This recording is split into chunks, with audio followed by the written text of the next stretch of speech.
The easiest way to install this Kadee coupler remote control system is to pick a USA Trains boxcar. USA Trains has the forethought to already have the 830/906 mounting ready to go, so it makes it very, very easy. All you have to do is take off the truck. Now, the other thing that you're going to need to do is open up the boxcar so you can get inside to place the servo as well as the battery and the receiver. It's really nice. There's just 8 long screws. They come out and you can pull the top right off. Now, when you pull the top off, you need to make sure that you're very careful at the end, because what we noticed is that there are some bars there that are connected, and you're going to have to carefully remove those on both ends so that you can then pull the bottom from the top.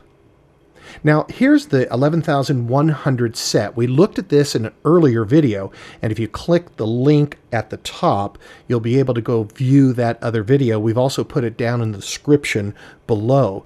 And here you will find the transmitter, the receiver kit, and a body-mounted coupler kit, all the components that you're going to need. So we're going to go ahead and take a look at the 906 set, and inside you will see the regular 906 couplers as well as the hardware that you're going to need to install this to make that 906 coupler be remote controlled. So there's a lot of small little pieces in here. You're going to find some shims, you're going to find some things that are attached to the coupler that will let you make it automatic, and then these are just standard 906 couplers that are ready to get mounted and assembled on your rolling stock. The instructions are well done, and it may look like a lot of steps, but if you follow them carefully, you'll be able to install these. It was much easier than I anticipated, and I'm not really good at putting stuff like this together, but I found it was not that hard, and I know that the second and the third one that I do are going to be very, very easy by going through the steps here that they provide.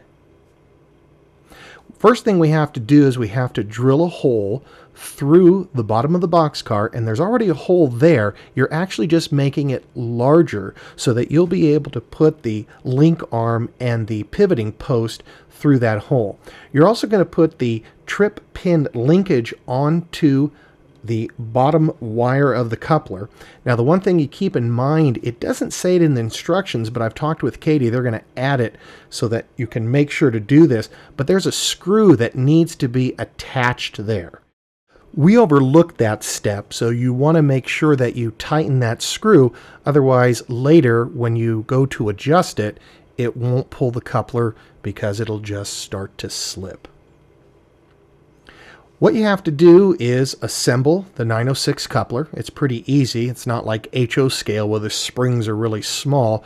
You just put the spring in, make sure that you've put the coupler in the right direction, and then all you have to do is attach it to the USA Trains rolling stock. What you do is, since there's already holes there, it comes with the bolts and the nuts that you need. Now, you're only going to be putting 2 in the front because you're going to be using that back hole that we made bigger to put in the link arm and the pivoting post to actually control the coupler.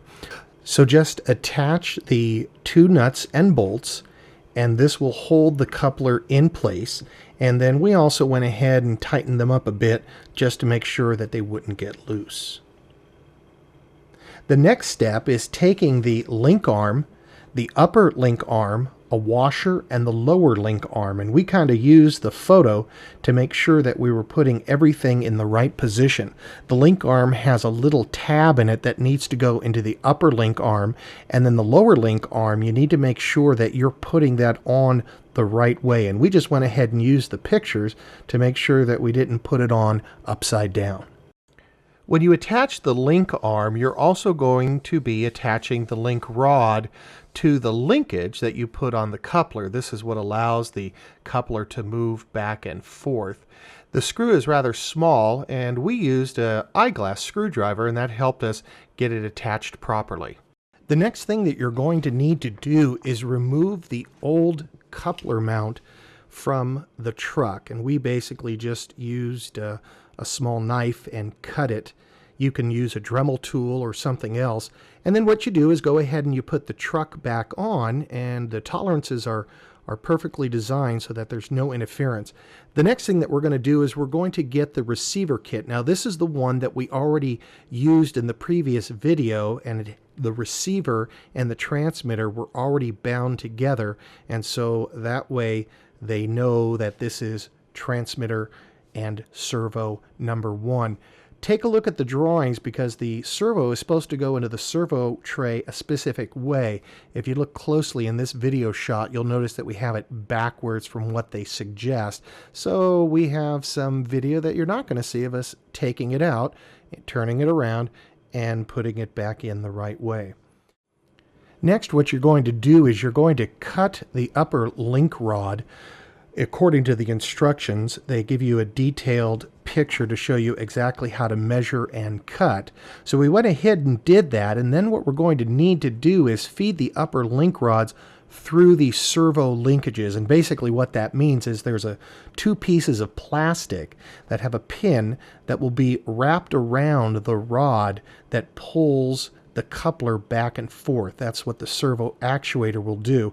We tried setting it up just the way you're watching us do it now, and we found out that there's just not enough room to do it that way. So what we ended up doing is we ended up putting the screw, once again a smaller screw, on the linkages and put it on the table, because trying to hold it or doing it right there on the linkage just wasn't working.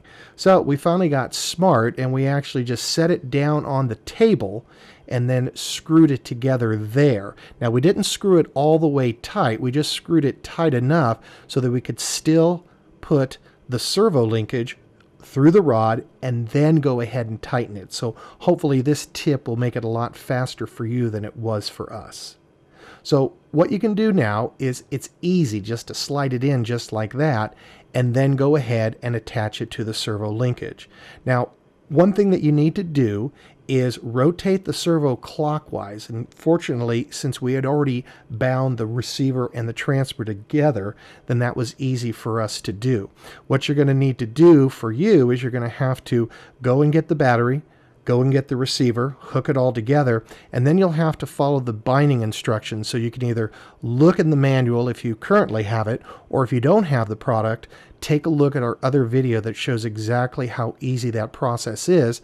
The nice part is we've had this in a box unconnected for quite a while, and we were able to just hook it up, and it still remembered that this was transmitter and receiver set at number 1.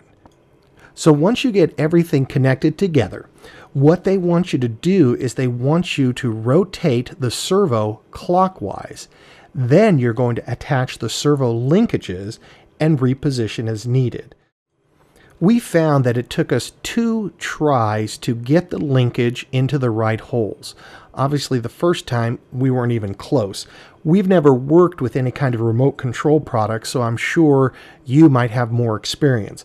But once we figured out that we needed to put it down at the lower end of the servo actuator, then we were able to make the coupler work rather easy. So like I said, the first time you ever do something, you have to experiment. But I know that the second and third ones we do will really not take much time at all, because we've already figured out exactly where the positioning of the servo linkages need to go. And if you take a look at what we've done, that one didn't work. So we then repositioned it in the proper place, and we were able to get the unit to work. So what you do is you just press 01 on the transmitter to tell it that's the particular servo that I want to move, and then just press the star, and there it goes. In one direction, press it again, back in the other direction. So overall, this was rather easy to put together, especially on our first try. We used the enclosed double stick tape to attach the servo and the servo tray to the bottom of the boxcar.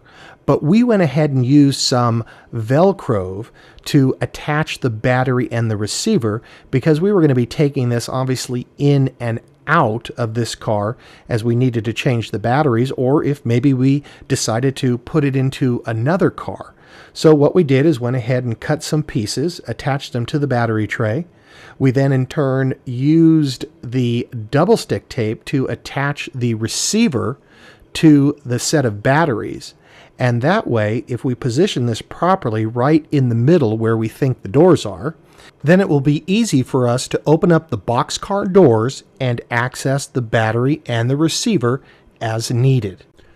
One important thing to keep in mind is you can actually control the couplers on either end of the rolling stock.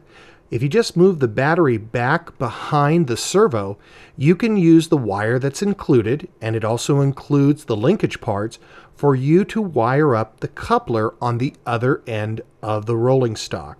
And you do everything like you've done in the video, except now both couplers will open and close when you hit the button. We found that it worked great. It's just like having magnets between the track, but the advantage is you can now couple and uncouple your rolling stock anywhere on your railroad. We think it's a great addition for people who are already switching, and it's a great way to learn about switching and add new excitement to your railroad.